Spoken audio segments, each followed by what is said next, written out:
Revision जो है वो लाए करेगी।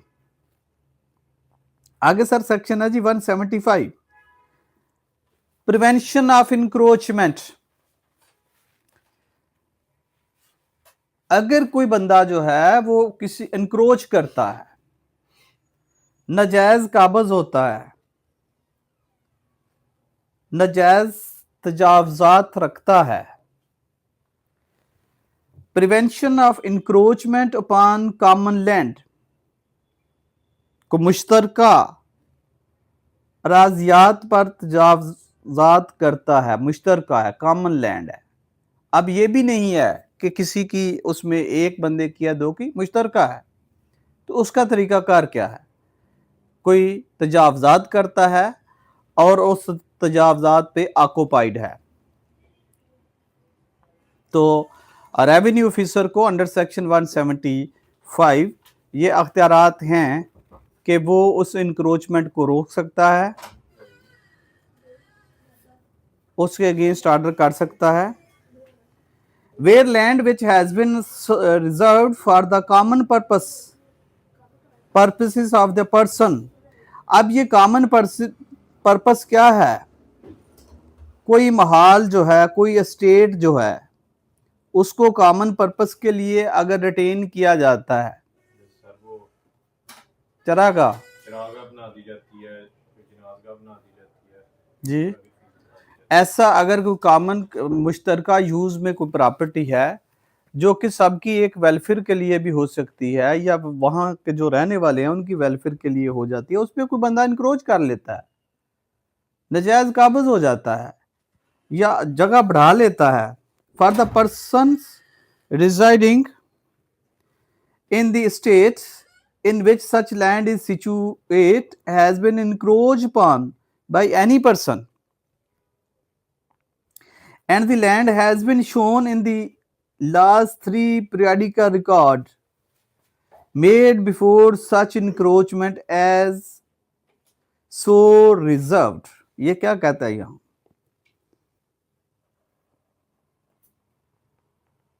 दोबारा पढ़ के बता दीजिए।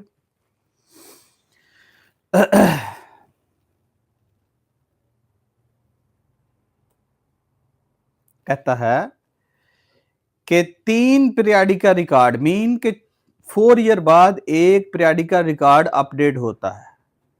अब उसमें 3 पीरियडिका रिकॉर्ड, इसका मतलब है 12 ईयर। 12 ईयर से उस जमीन का स्टेटस कॉमन पर्पस के लिए है, उस पर्पस के लिए रिजर्व है। तो देन अगर कोई शख्स उस पे नाजायज तजावज करता है तो वो नाजायज तजावज के जुमरे में आएगा और उसके खिलाफ एप्लीकेशन जो है, कोई भी शख्स जो है जो कॉमन इंटरेस्ट रखता है वो उसके खिलाफ एप्लीकेशन देता है। दोबारा में से देखिएगा जरा, and the land has been shown, और जमीन का स्टेटस नजर आ रहा है या वो लिखी हुई है in the last 3 periodical records 3 periodical records हम जाएंगे, देखेंगे क्या होता है कि हर 4 ईयर बाद जो है वो अपडेट होता है। Before such encroachment as so reserved a revenue officer में। अब रेवेन्यू ऑफिसर के क्या अख्तियारात हैं? On the application of land owner in the state. ये जरूरी है यहां, जो अगर इसकी इंटरप्रिटेशन होगी तो फिर कोई अजनबी एप्लीकेशन नहीं देगा, बल्कि जो उस कॉमन शेयर होल्डर है वहां से कॉमन ओनर है। On the application of land owner in the state, यानी उस महाल में जिस शख्स की भी जमीन है, वेदर कम है या ज्यादा है इसका कोई इशू नहीं है, लेकिन उसकी जमीन होना जरूरी है। And after giving an opportunity to the person alleged to have encroached upon, और जो नाजायज तजावज पे बैठा है उसको रेवेन्यू ऑफिसर ये मौका फराम करेगा, अपॉर्चुनिटी देगा, उसे सुनेगा। It to be appear before him, कि वो उसके सामने जो है वो पेश हो। and show cause against the proposed action. और मुजवजा कार्रवाई, जो प्रपोज्ड कार्रवाई है उसके खिलाफ, वो जो उसके खिलाफ कार्रवाई होने जा रही है उसके खिलाफ कोई वजूहात बताए कि वो किस स्टेटस के तहत, किस अथॉरिटी के तहत उस इंक्रोच्ड लैंड पे बैठा हुआ है, उस नाजायज तजावुज पे बैठा हुआ है। आगे अगर वो शोकाज के बाद भी वो पर्सन जो है फेल हो जाता है तो फिर रेवेन्यू ऑफिसर के क्या अख्तियार आते हैं। ए में कहता है eject from the land the person who has encroached there upon, और जो नजायज काबिल शख्स है उसको वहां से निकाल देगा या निकाल सकता है। By order proclaimed in the manner provided in section 26। अब 26 में एक तरीका इश्तिहार का है कि एक इश्तिहार का तरीका कार देगा और उसमें पूरा एक प्रोसीजर बताया गया है किस तरह होगा। फॉरबिड रेपिटिशन, तो क्या करेगा, मना कर देगा उस रेपिटिशन को ऑफ द इंक्रोचमेंट, उस इंक्रोचमेंट की रेपिटिशन को, यानी कि वंस तो उसे निकाल दिया लेकिन फिर दोबारा उस पे 26 लैंड रेवेन्यू एक्ट 1967 के तहत दोबारा उसमें एक पब्लिकली इश्तिहार देगा या तरीकाकार जो वज़ा किया गया है 26 के तहत, उस तरीके के तहत बाकी फर्दर या दोबारा इंक्रोचमेंट से उसे ममनू करेगा।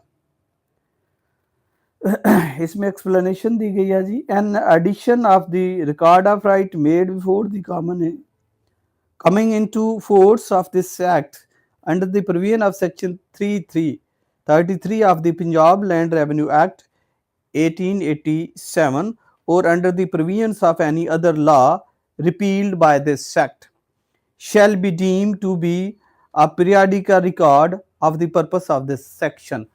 periodical record को फर्दर वो यहाँ एक्सप्लेन कर रहा है कि सेक्शन 33 जो है उसके तहत जो periodical record का मतलब ये होगा। The proceeding of the revenue officer under subsection 1 shall be subject to any decree or order which may be subsequently passed by any court of competent jurisdiction।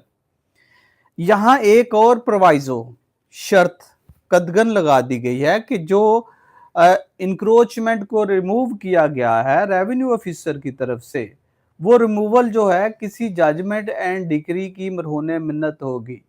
अगर तो वो इंक्रोच जो है जो पर्सन को रिमूव किया गया है वो दावा दायर करता है, अदालत में जाता है, सिविल कोर्ट में जाता है और कोर्ट उसके हक में डिसाइड कर देती है, court of competent jurisdiction, meaning thereby कि जिस कोर्ट को अख्तियार है तो उस कोर्ट के पास जाता है और कोर्ट जो है उसे डिक्लेयर कर देती है कि जो उसका कब्जा है वो ठीक है, तो वो कब्जा रिट्रीव हो जाएगा, वापस कब्जा उस इंक्रोचर के पास चला जाएगा जिसे अलेजिडली इंक्रोचर रेवेन्यू ऑफिसर ने डिक्लेयर किया है और वहां से एजेक्ट किया है।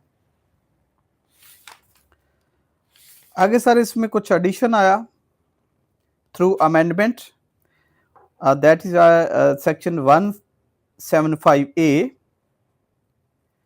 पेनल्टी फॉर इंक्रोचमेंट, कि अगर इंक्रोचमेंट हुई है, नाजायज तजावुज हुई है, तो उसके लिए जुर्माना क्या होगा।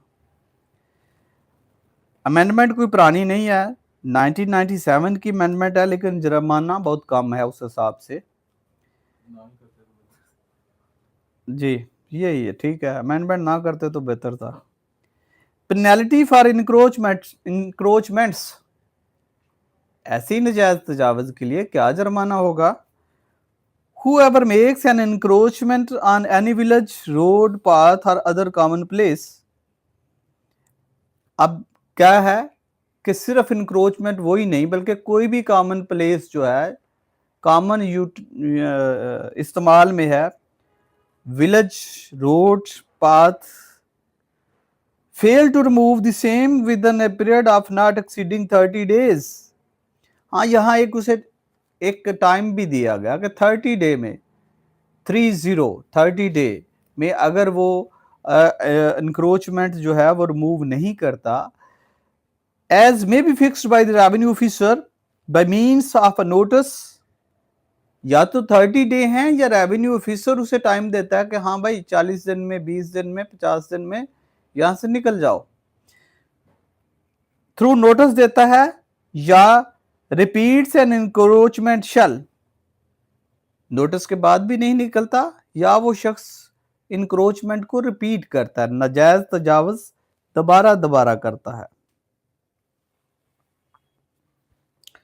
शल in addition to any other action, यानी इसके अलावा भी कोई एक्शन लिया जा सकता है, that may be taken against him under any law for the time being in force. इसका मतलब यह है कि पेनल्टी के साथ फर्ज कीजिए कि इलीगल ऑक्यूपेंट है, कोई और लॉ भी है तो उसके तहत भी उसे कार्रवाई की जा सकती है, लेकिन साथ ये है be punished by the revenue officer with fine which may extend to 500 rupees, 500 से ज्यादा। बहुत थोड़ा फाइन है, खास करके जब हमने ये ऑर्डिनेंस देखा है 2025 का, जो कि टाइटल, ओनरशिप और पोजेशन की प्रोटेक्शन के बारे में ऑर्डिनेंस है, उसमें तो पता है कितना फाइन है? 25% तक सर, वैल्यू ऑफ प्रॉपर्टी की 25%। किसको? जो सर इंक्रोचर होगा या पोजेशन किसी भी, जो फॉल्स एप्लीकेशन देगा, जो होगा, दोनों सूरतों में पेनल्टी है सर। फॉल्स एप्लीकेशन में भी 25% तक है, और अगर वो कब्जा कर रहा है, बॉस नहीं, फॉल्स एप्लीकेशन पे 25%, 25% लैंड के साथ फाइन भी है, 25% इक्वलेंट टू लैंड है, जो कि उसके एप्लीकेशन एप्लीकेंट कह रहा है कि मेरा घर चला गया है, मेरी जमीन चली गई है। जो नजायज काबज है, इलीगल ऑक्यूपेंट है, उसको इक्वलेंट टू प्रॉपर्टी फाइन है, जो प्रॉपर्टी, और वो भी प्रॉपर्टी की वैल्यूएशन होगी जो कि लॉ प्रोवाइड करता है, डीसी रेट के मुताबिक वैल्यूएशन होगी। अगर वो 10 करोड़ की प्रॉपर्टी है तो 10 करोड़ फाइन होगा, और इसी तरह फॉल्स एप्लीकांट को होगा उसका 2.5 करोड़ बन जाएगा 10 का, 4% के हिसाब से, 1/4 के हिसाब से, 25% के हिसाब से, तो उस हिसाब से तो ये कोई फाइन नहीं है। हालांकि ये अमेंडमेंट भी कोई बहुत पुरानी नहीं है। अच्छा हाँ, आगे करता है, हाँ हाँ, ये भी है, ये नहीं, यहाँ ये कन्विक्शन है सर। अगर कन्विक्शन आ गई तो अगर देखा जाए तो कैरियर तो बंदे का खत्म हो गया। सर जिसका कैरियर है ही रोज इंक्रोचमेंट का, उसका कैरियर क्या है? जिसका कैरियर है ही डिपेंड ही उस इंक्रोचमेंट पे कर रहा, नजायज तजावज ही बैठा है, उसका क्या कैरियर होना है? ये कैरियर के, ये तो उन लोगों की बात हो जो एक बड़ी सिविक सोसाइटी है और उसमें सारी चीज़ें ऑब्जर्व की जाती हैं और लोग समझते हैं, बड़े पढ़े लिखे हैं, और उनके लिए तो वाकई कन्विक्शन बहुत बड़ा मैटर करती है, ठीक। लेकिन ऐसी सूरत में यहाँ यानी कि हम अपनी सोसाइटी का पूरा कैलकुलेट करना, जिसकी एक बंदा जो है अनपढ़ है, उसका काम ही ये है, और फिर आगे से उसका पूरा मुकम्मल एक कारोबार है, चेन है, सिलसिला है। अच्छा बस सर आगे कहता है जी, and if the encroachment continues with the further fine which may extend to 50 rupees for each day the default continues. वैसे अगर इंक्रोचमेंट करके कोई जगह पे, मतलब थोड़ी सी 10 फुट की जगह भी कोई ऐसी कमर्शियल है उस पर बैठा है, तो 50 रुपये रोज के कोई बड़े अमाउंट तो नहीं है, बट ये एक वही है कि एक कन्विक्शन है और एक खिंचातानी है।